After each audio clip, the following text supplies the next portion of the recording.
Bisnis aparel anjlok semasa pandemi. Hal yang sama terjadi pada Nike. Produsen dan retailer sepatu itu sempat jatuh.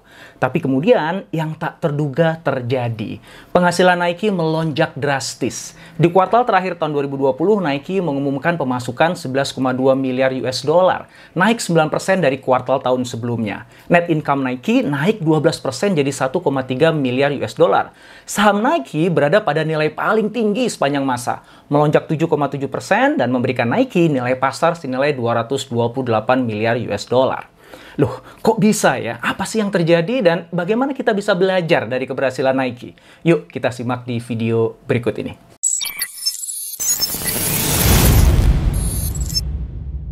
Kesuksesan Nike di masa pandemi sebenarnya tidak datang tiba-tiba, melainkan karena keputusan akan strategi bisnis Nike yang dimulai sejak 3 tahun sebelumnya. Hanya saja pandemi telah mengakselerasi prosesnya. John Donahoe, CEO Nike, mengatakan, pandemi global mengafirmasi bahwa perilaku konsumen berubah secara cepat dan memberikan peluang bagi kami untuk mengakselerasi proses transformasi kami. Jadi, apa sih sebenarnya strategi Nike? Kami telah berpindah dari legacy, yaitu model wholesale distribution, ke model yang dapat memberikan pelanggan kita pengalaman belanja yang lebih premium. Nah, itu kata John Donahoe. Kata kuncinya ada pada pengalaman belanja premium. Nike mewujudkan itu dengan 3 cara. Pertama, going direct to consumers. Kedua, double down on digital. Dan ketiga, build experiential store. Kita bahas satu persatu ya. Oh ya, bagi Anda yang belum sempat subscribe, silahkan tekan tombol subscribe ya. Kemudian aktifkan notifikasinya. Tonton sampai akhir, karena ujung nanti saya akan tunjukkan bagaimana Anda bisa mereplika keberhasilan Nike di perusahaan Anda sendiri. Baik, kita mulai dari cara yang pertama, yaitu going direct to consumers. Sadar bahwa jika bergantung pada wholesaler, Nike tidak bisa mengendalikan sepenuhnya pengalaman pelanggan. Dan itu bisa merusak brand Nike. Selain itu, pelanggan Nike semakin digital savvy. Teknologi digital yang telah menjadi bagian dari gaya hidup mereka memungkinkan Nike untuk secara langsung menjangkau para calon pelanggan. Maka, Nike mulai menghentikan kerjasama dengan banyak wholesaler dan mengurangi jumlah partner retailnya selama 3 tahun terakhir. Tahun lalu bahkan Nike juga menghentikan kerjasama dengan Amazon untuk penjualan online-nya. Tapi itu bukan berarti Nike berhenti menggunakan pihak ketiga untuk mendistribusikan produknya loh ya. Bedanya, sekarang Nike lebih pilih-pilih. Nike hanya akan memilih partner strategis yang lebih sedikit, yang sama seperti mereka memiliki visi untuk menciptakan pengalaman belanja yang konsisten, terkoneksi, dan modern. Para analis menyebut bahwa aksi strategis yang dilakukan oleh Nike ini akan berdampak positif karena memungkinkan Nike untuk mengambil kendali akan masa depannya sendiri. Cara yang kedua adalah double down on digital. Penjualan Nike melalui kanal digital tumbuh 84%. Awalnya Nike menargetkan 30% penetrasi digital pada 2023. Sekarang ini Nike memperkirakan target tersebut akan bisa dicapai di tahun 2021 ini. Maka Nike menaikkan target penetrasi digitalnya hingga 50%. Tahun lalu, para eksekutif di Nike mengatakan bahwa digital berpotensi untuk menjadi the majority of Nike business. Nike bukan hanya memanfaatkan teknologi digital sebagai kanal penjualan saja, tapi juga untuk menjadikan Nike sebagai bagian dari gaya hidup pelanggannya. Inilah yang membuat Nike jauh mengungguli pesaingnya. Nike Training Club App membantu pelanggan untuk secara rutin melakukan olahraga kebugaran. Juga Nike punya Nike Run Club, dan tentu aja ada Nike Plus Membership, dan masih banyak lagi. Selain itu, Nike juga secara serius melakukan transformasi digital di semua aspek operasinya. Nike menggunakan teknologi digital untuk meningkatkan margin keuntungan, termasuk memanfaatkan artificial intelligence, digital demand sensing, insight gathering, digital marketing, membership personalization, dan inventory optimizations. Cara yang ketiga adalah build experiential stores. Nike membangun sebuah flagship store di Fifth Avenue, New York City, bernama House of Innovation, yang memungkinkan pelanggan mengalami sendiri sensasi inovasi yang dihadirkan Nike untuk mereka. Sekarang saya lagi ada di Nike flagship store di Fifth Avenue, New York City. Look what they have in store. Nike juga berencana selain flagship store tadi, membuka 200 toko-toko kecil yang disebut oleh mereka dengan Nike Life di berbagai lokasi di Amerika Utara yang jadi pasar utamanya. Hey, what's up guys? Mondo Fresco here at Nike by Melrose. It's a first of its kind, a store for members by members. Let's go check it out.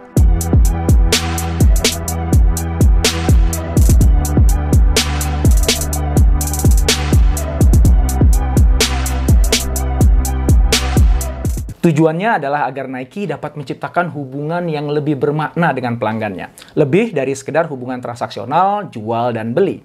Kathy Sparks, Global Vice President Nike Direct Stores, mengatakan, Nike Life menjadikan Nike sebagai bagian dari komunitas. Turut membantu membangun komunitas, membantu meningkatkan aktivitas olahraga, dan membantu anggota komunitas untuk mengembangkan potensi mereka.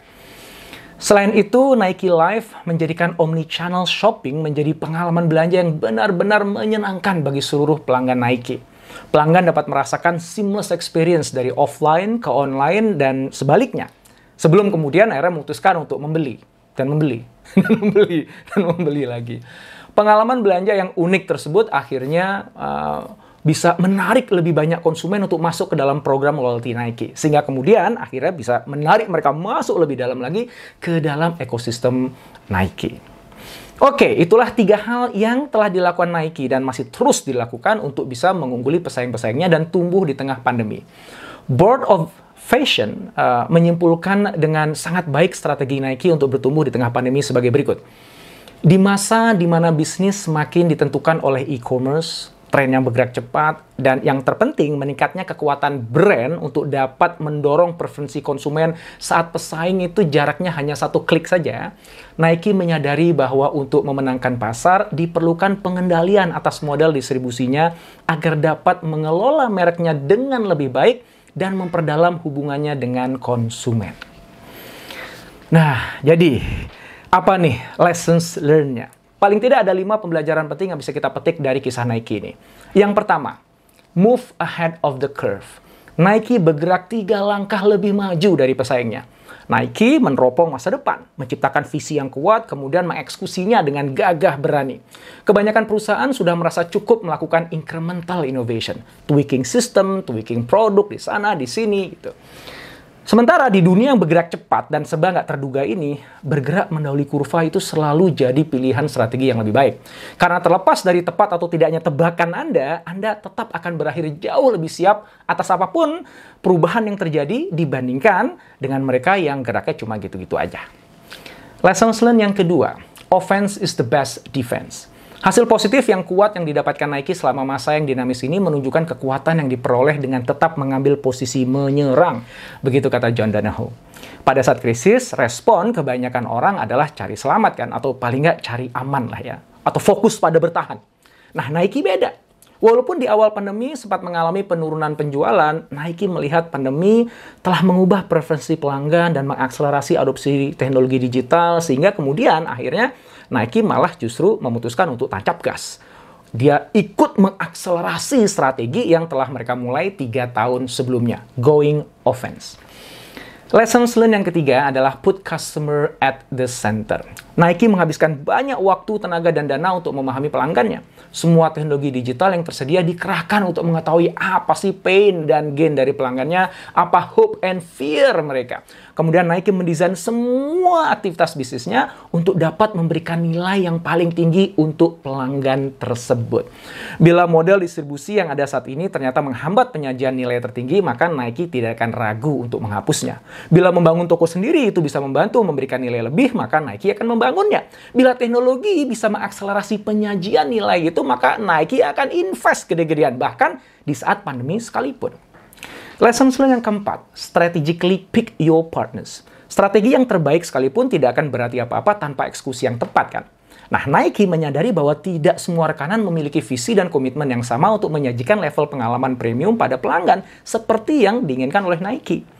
Maka Nike, menggunakan kata-kata John Donahoe, memilih bekerja dengan lebih sedikit mitra strategis yang melihat dunia dengan cara yang sama seperti kami memandang dunia.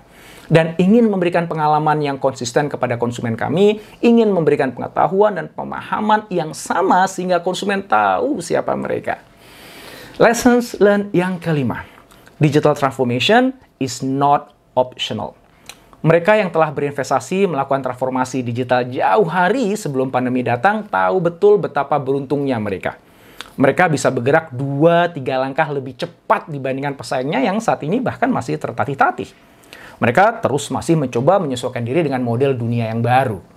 Nah, tentu saja lebih baik terlambat daripada tidak sama sekali kan. Karena waktu nggak akan bisa berjalan mundur.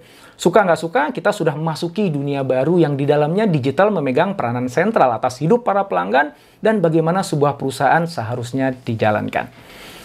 Baik, demikianlah 5 lessons learned dari Nike yang kita bisa mulai implementasikan di dalam bisnis atau perusahaan yang sedang kita bangun dan kita jalankan. Semoga manfaat. Jika Anda menemukan video ini bermanfaat, silahkan subscribe, like, dan jangan lupa untuk nyalakan notifikasinya.